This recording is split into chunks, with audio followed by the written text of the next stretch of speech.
تمام روحانی امراض اور مسائل کے حل کے لیے پیر محمود الحسن توحیدی چینل کو سبسکرائب کیجئے۔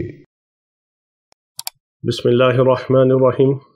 الحمدللہ وحدہ والصلاة والسلام علی من لا نبی بعدہ ولا رسول بعدہ ولا معصوم بعدہ، اما بعد۔ محترم بھائی اور بہنوں، السلام علیکم ورحمۃ اللہ وبرکاتہ۔ تین چھوٹی چھوٹی آیات کی چھوٹی سی صورت جو پڑھنے میں بہت آسان ہے، جس نے اس مبارک چھوٹی سی سورت سے دوستی کی،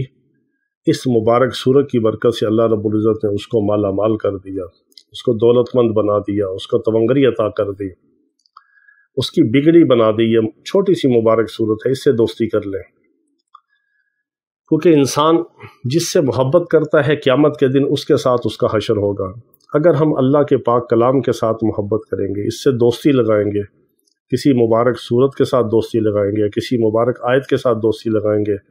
کسی اللہ رب العزت کے پاک اس مبارک کے ساتھ دوستی لگائیں گے، محبت کریں گے، عقیدت رکھیں گے، دل سے پڑھیں گے، عشق کی حد تک اس سے محبت کریں گے، والہانہ جذبات کے ساتھ پڑھیں گے،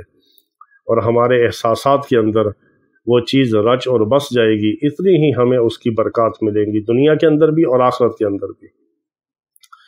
انسان کو اتنا ہی اس کا اجر ملتا ہے، اتنا ہی اس کا فیض ملتا ہے جتنی کہ محبت اور عقیدت ہوتی ہے، کسی انسان کے ساتھ ہو، کسی کلام کے ساتھ ہو، کسی بھی چیز کے ساتھ ہو، کسی علم کے ساتھ ہو، کسی فن کے ساتھ ہو۔ جتنا انسان کسی چیز کے ساتھ اٹیچ ہوتا ہے، محبت رکھتا ہے، تعلق رکھتا ہے، لگاؤ رکھتا ہے، اس کی طرف متوجہ ہوتا ہے، اتنی ہی اس کا فیض ملتا ہے، اتنی ہی اس کی برکات ملتی ہے، اتنا ہی اس چیز سے اس کو نفع حاصل ہوتا ہے۔ اور دین تو ہے ہی سراپا ادب کا، محبت کا اور خیر و برکت کا نام ہے، اور اللہ کا پاک کلام جو ہے اس سے بڑھ کر برکت کس کی ہے، جس کا نام ہی برکت والا ہے، جس کا کلام بھی برکت والا ہے، جس کا پاک نام ایسا ہے کہ اگر اس کو کوئی کافر بھی اللہ کے پاک نام کو لے تو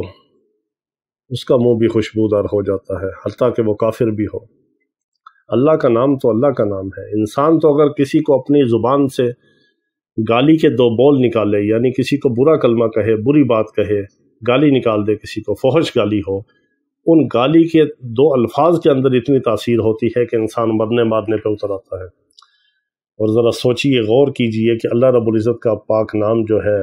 اس کی کیا لذت ہوگی، کیا اس کی چاشنی ہوگی، کیا اس کی تاثیر ہوگی۔ کون ہے جس کو اللہ کے نام سے فائدہ نہیں ہوتا؟ وہ بہت ہی بدقسمت اور بدبخت ہے، اس کا دل سیاہ ہے، اس کے دل کی سختی ہے، اس کے دل کی بدبختی ہے،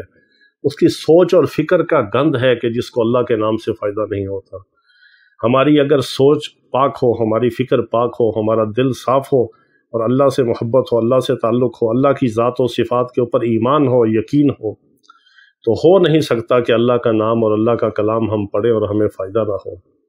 تو آپ اس مبارک چھوٹی سی سورت الکوثر کے ساتھ دوستی کیجئے، بہت ہی آسان عمل ہے، بہت ہی آسان عمل ہے۔ فجر کی نماز کے بعد اور عشاء کی نماز کے بعد، مغرب کے بعد بھی پڑھ سکتے ہیں، یعنی سورج غروب ہونے کے بعد، رات والی دونوں نمازوں میں سے جس کے ساتھ آپ کو آسانی ہو، آپ اس کو 25 بار پڑھ لیجئے۔ سورت الکوثر کو بسم اللہ کے ساتھ اول آخر درود ابراہیمی ایک بار، فجر کے بعد اور مغرب یا عشاء کے بعد صرف 25 بار پڑھیے، اور اپنی زندگی کے اندر اس کی بہاروں کو خود دیکھیں۔ اس کے بہت سارے اعمال ہیں، بہت ساری ترکیبیں ہیں، تجارب الصالحین میں سے ہیں، ہمارے تجربات میں سے ہیں۔ ہم نے اس کے الحمدللہ 1.25 کروڑ کی تعداد بھی اپنے مریضوں کو، اپنے متعلقین کو کروائی، الحمدللہ اس کا فیض بھی مل رہا ہے لوگوں کو۔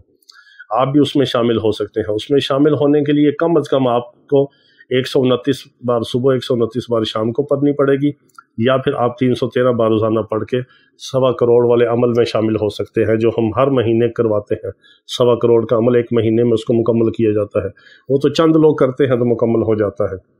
تو اس کی آپ کو عام اجازت ہے، خاص اجازت کے لیے آپ اپنا نام لکھیں، اس کی خاص اجازت بھی دے دی جائے گی، اور سب کو اجازت ہے، پڑھیں، اصالِ ثواب کریں، دعا کریں، اور ہم بھی دعا گو ہیں کہ میرا اللہ میرے نبی علیہ السلام کی ساری امت کو اتنا رزق حلال دے، اتنا عطا فرمائے کہ کسی کی کوئی محتاجی نہ رہے، کسی کا کوئی محتاج نہ رہے، جو بھی محتاج ہو صرف اپنے رب کا ہو،